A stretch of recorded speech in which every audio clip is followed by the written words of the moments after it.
Hello everyone, welcome back. So we are in the Indian economy series. Now we have done the colonial exploitation and all those things. Agriculture sector पे क्या impact था, क्या conditions थी, what were the features of the Indian economy, foreign exchange का क्या scene था. We have seen all these things. Today we are gonna see the demographic profile. उस time पे क्या scene था, independence के time पे, occupational structure, what were we be having, and the infrastructure sector as well. Today let's begin with the demographic profile. Demographic का मतलब क्या होता है? Structure. ठीक है कि आपका वहां पे आपकी प्रोफाइल क्या थी, what was the actual structure of the India and the its economy, अलग अलग different departments में. Let's see first. See, infant mortality rate वहां पे उस टाइम पे हालत बहुत ज्यादा खराब थी. Now what is the meaning of infant mortality? See, जो बच्चे होते हैं 1 साल से कम जिनकी डेथ हो जाती है, दे केम इन दिस रेट वेयर उस टाइम पे वहां पे ये हाल था कि वहां पे 1000 बच्चों में से 218 मर जा रहे थे. ये हाल था उस टाइम पे. This was the calculation of this rate. और अभी हालांकि इट हैज बिकम लाइक 34,000 में से ये हो गया है. अभी it has been improvise so much, लेकिन उस वक्त बहुत खराब हालत थी वहां पे.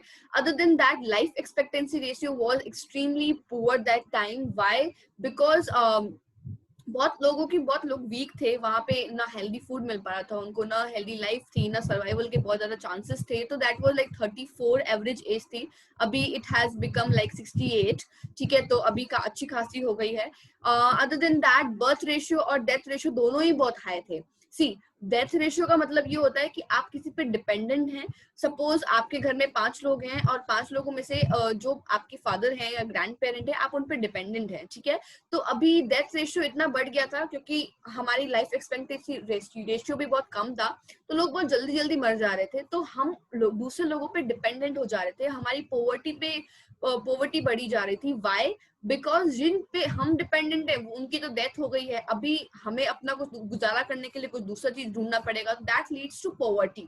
ठीक है, तो डेथ रेट इस तरीके से कम हो रही थी और बर्थ रेट का भी वही हाल था. बहुत ज्यादा हाई रेशियो में लोग बहुत ज्यादा पैदा भी हो रहे थे, but at the same time people were dying as well because of low expectancy, life expectancy and the other things also. facilities नहीं मिल पा रही थी, medical facility इतनी अच्छी नहीं थी, and there were so many other reasons as well. now there were low literacy rate also. see, यहाँ इसका क्या सीन है कि अभी आपको नॉर्मल सर्वाइवल के लिए अगर फैसिलिटीज नहीं मिल पा रही है तो वहां पे लिटरेसी रेट का तो बहुत ही खराब हालत थी. ठीक है, विमेन की तो बिल्कुल लाइक 7% दैट वाज कि मतलब hardly women were getting education. और इन ओवरऑल इन जनरल भी literacy rate was very low. ठीक है, अभी आपको ये डेटा सारे याद रखने हैं. बस इसको थोड़े से फिगर्स थोड़े से याद रख लो. अगर आंसर में लिख दोगे that would be like cherry on the cake. ठीक है, तो इस तरीके से आपको लिख लेना है. That was demographic profile where everything was ruined और बिल्कुल भी अच्छे से कुछ हो नहीं पा रहा था. either it's mortality rate, either it's life expectancy, either it's ratio birth or death, and the literacy rate was also very low. ठीक है, अभी occupational structure देखते हैं. यहाँ पे भी हालत बहुत ज्यादा खराब थी. see, there are 3 sectors as we all know: primary, secondary and tertiary. ठीक है, अभी तब भी आज भी अपन एग्रीकल्चर पे डिपेंडेंट है बहुत ज्यादा, लेकिन तब भी हम एग्रीकल्चर पे डिपेंडेंट थे. एज यू नो, अपन ने लास्ट वीडियो में देखा था कि एग्रीकल्चर सेक्टर की कितनी गंदी बजा रखी थी उन्होंने, just because of zamindari system and all those things. तो वहां पे 72% हम एग्रीकल्चर सेक्टर पे डिपेंडेंट होने के बावजूद भी just because of their exploitation we were not doing well. ठीक है, उस कारण से बहुत दिक्कत आ रही थी. उसके बाद में इंडस्ट्रियल सेक्टर. सी, किसी भी डेवलप्ड कंट्री की अपन बात करें तो वो डेवलप तभी होंगी जब उनका इंडस्ट्रियल बेस, इंडस्ट्रियल सेक्टर बहुत ज्यादा स्ट्रॉन्ग होता है. राइट? तो वो इंडस्ट्रियल सेक्टर भी बहुत एक्सप्लॉइटेटिव रहा अपने इंडिया की टर्म्स में on that period. Why? Because they were exploiting this so much कि हमारा 10% ही contribution था हमारी इकोनॉमी का इंडस्ट्रियल सेक्टर से, और that is extremely low. अभी भी we are lagging so much even till today, but still we have improved a lot. अभी अपन को बहुत करना है. There is long way to go to get developed. लेकिन फिर भी तब से अब तक तो बहुत improve आया, लेकिन तब तो there was like 10% of contribution in that, so that was very low. ठीक है, other than that अब बचा क्या? Tertiary sector. जो अभी जो बचे हुए परसेंटेज है वो टर्शरी सेक्टर में डाल दीजिए. तो वहां पर भी there were like lots of things happening. It was very unbalanced, and whenever things get unbalanced the growth of yours will be stopped anyway. ठीक है, अगर आप चीजें इनबैलेंस कर रहे हैं, अगर आपके पास में एक तरह का इक्विलिब्रियम नहीं है फॉर एनीथिंग, तो आपकी ग्रोथ रुक जाएगी. ग्रोथ रुकेगी तो that will also lead to the inequality in sectors, in people, in opportunities also आपको inequality देखने को मिलेगी, and that's how you will be on the pace of declining only. So that is what happening in the occupational structure, where आपका tertiary sector, industrial sector और primary secondary कुछ भी कह लो, agriculture sector, सब कुछ मतलब बहुत ही खराब पेस पे चल रहा था. And just because of their exploitation nobody was even able to improvise that. तो इस तरीके से बहुत ही इम्बैलेंस्ड रहा हमारे ऑर्गेनाइजेशनल ऑक्यूपेशनल स्ट्रक्चर में भी. Now if you see the infrastructure sector, वहां का भी कुछ इस तरह का ही हाल था. सी वहां पे जो जो चीजें डेवलप थी, this is what I have written, वहां पे पोस्ट एंड टेलीग्राफ शुरू हो गए थे. अभी वो उन लोगों ने शुरू किए थे. अब क्यों शुरू किए थे? They must have some reason, and the reason was control. they can control, they can centralize thing easily. वो बिल्कुल अच्छे से centralize कर सकते थे पूरी इंडिया पे, हर कॉर्नर पे आप अच्छे से ध्यान रख सकते हो. You can have a controlled administration on India by the formation of post and telegraph. आप अच्छे से सब कुछ अपने orders दे सकते हो, अपने जो भी आपको provisions डालने हैं, जो भी आपको guidelines देनी है, आप अच्छे से provide करा सकते हो और inform करा सकते हो. तो ये चीज वहां पे थी. साथ में communication भी था.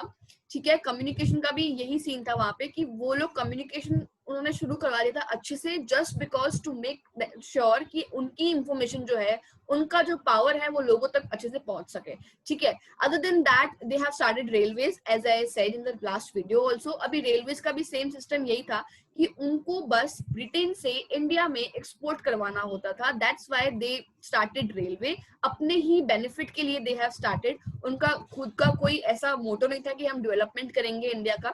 दे जस्ट वांटेड कि इंडिया का डोमेस्टिक मार्केट खत्म हो जाए और हम ज्यादा से ज्यादा फिनिश्ड गुड्स एक्सपोर्ट कर सके इंडिया में, so that Indians would be dependent on the British goods as a final good. ठीक है, other than that ports का क्या सीन था? वहां पे भी सेम ये एक्सपोर्ट का अपन को इंपोर्ट करना होता था, एक्सपोर्ट करना होता था. तो ये सीन था कि ये पोर्ट जो थे वो एक जरिया था टू इंपोर्ट और export raw material from there and get export finish goods to India. ठीक है, तो अभी as I said in the last video also कि अपन लोग बहुत ज्यादा एक्सपोर्ट कर रहे थे उनको raw material, and by in the form of railways we were getting the imports in the form of finished goods. ठीक है, तो अभी यहाँ से पोर्ट से उन लोगों ने बनवाया और वो लोग सिर्फ और सिर्फ अपने जो भी रॉ मटेरियल है उनके मतलब के लिए, उनको जो एक्सपोर्ट करवाना है वो एक्सपोर्ट कराने के लिए वो वहां भेजते थे पोर्ट्स के द्वारा. तो पोर्ट्स भी उन लोगों ने इसके लिए डेवलप किए. Now when it comes to roads, वो रोड्स उन्होंने ट्रांसपोर्टेशन के कारण उन्होंने डेवलप कराई. उस टाइम पे बहुत अच्छी खासी रोड्स बन चुकी थी.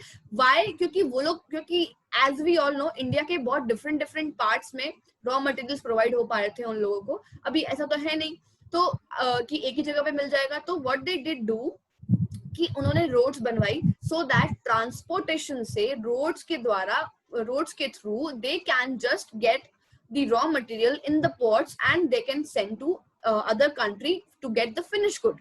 ठीक है, तो ये इस तरीके का उन्होंने पूरा प्रोसीजर लगाया so that they can perform it this way.